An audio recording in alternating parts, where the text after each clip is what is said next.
Dňa 21. januára 2025 sa študenti Univerzity 3. veku v Rožňave stretli aj v spoločnosti svojich lektorov na slávnostnom kolokviu, ktoré ukončilo zimný semester ich prvého roka štúdia. Pre študentov Univerzity 3. veku sa 26. septembrom 2024 začal akademický rok 2024-2025 ako prvý rok ich celoživotného záujmového vzdelávania na Univerzite 3. veku v Rožňave. Študenti postupne počas celého zimného semestra absolvovali 7 sústredení v rozsahu 3 vyučovacích hodín.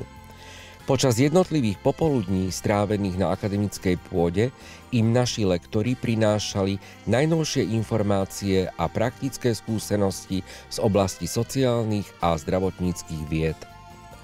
O úrovni a rozsahu vedomostí, ktoré študenti počas zimného semestra nadobudli, svedčia aj výsledky kvízu, v rámci ktorého prostredníctvom zodpovedaných 25 otázok všetci preukázali vynikajúce výsledky. Ako hodnotia zimný semester naši študenti, sme sa opýtali počas kolokvia viacerých z nich. Hodnotím to veľmi pozitívne, som spokojný s tým a zaujalo ma, všetko ma zaujalo, lebo strašne veľa nových vecí som sa tam dozvedel. Akože spokojný som. Priebeh štúdia je výborný. Ja som aj do dotazníka napísal, všetko bolo podľa mňa perfektné a som veľmi prekvapený, príjemne. A čo sa týka predmetov, tak pre mňa je história taká najzaujímavejšia. Ja sa musím k štúdiu na tejto Univerzite 3. veku vyjadriť naozaj veľmi pochválne. Všetko je tu vynikajúco. A keďže mám jednu vysokú školu za sebou, tak viem to posúdiť, aké je to tu príjemné. No a pre mňa najlepší predmet bol tréning mozgu.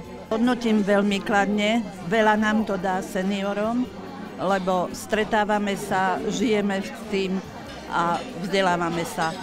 Z predmetov všetky boli prednášky ozaj veľmi poučné, veľmi výstižné a najviac ten tréning pamäte a ešte aj s pani doktorkou Ferenčíkovou ohľadne staroby bolo veľmi zaujímavé.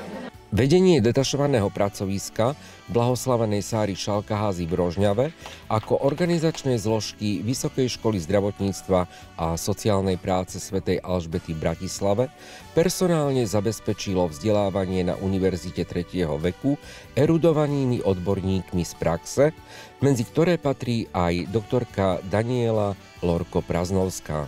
K lektorovaniu som sa dostala tak, že ma vysoká škola oslovila, nakoľko som tiež absolventkou. Som veľmi rada, že máme takýchto šikovných študentov, ktorí majú takýto záujem študovať na Univerzite 3. veku. A samozrejme všetkým odporúčam, aby sa prihlásili, aby prišli do tohto kolektívu, aby získali nielen teoretické, ale aj praktické skúsenosti, ktoré môžu ďalej využiť. O stratégiách a metódach rozvoja osobnosti seniorov, o možnostiach ich vzdelávania, ale aj o podpore a rozvoji psychického zdravia seniorov svoje dlhoročné skúsenosti odovzdávala a prezentovala našim študentom doktorka Ingrid Ferenčíková, pre ktorú akademické prostredie nebolo žiadnou novinkou. Ja som veľmi rada, že ma Vysoká škola zdravotníctva a sociálnej práce svätej Alžbety v Rožňave oslovila s lektorovaním pre Univerzitu 3. veku, pretože kedysi som na tejto škole vyučovala a bolo to síce pre denných študentov alebo pre diaľkovú formu a štúdia, ale teraz sú to seniori a ja so seniormi pracujem.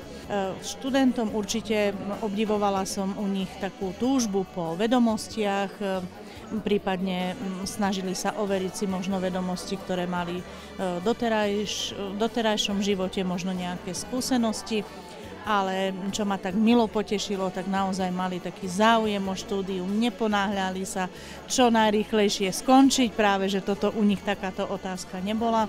Doterajší priebeh štúdia a fungovania Rožňavskej univerzity 3. veku zhodnotila aj vedúca detašovaného pracoviska v Rožňave, profesorka Mária Kýlíková. Toto štúdium je možné hodnotiť iba pozitívne a veľmi pozitívne. Musím skonštatovať, že všetko to, čo sme naplánovali, sa nám podarilo doteraz aj splniť. Je to veľká výzva, zároveň motivujúca činnosť. Teší nás úspech našich študentov, ich záujem a možno im poprajeme do nasledujúceho semestra štúdia ešte viac vytrvalosti, pevné zdravie a nadšenie, nech im to vydrží až do konca štúdia a úspešného absolvovania celej univerzity.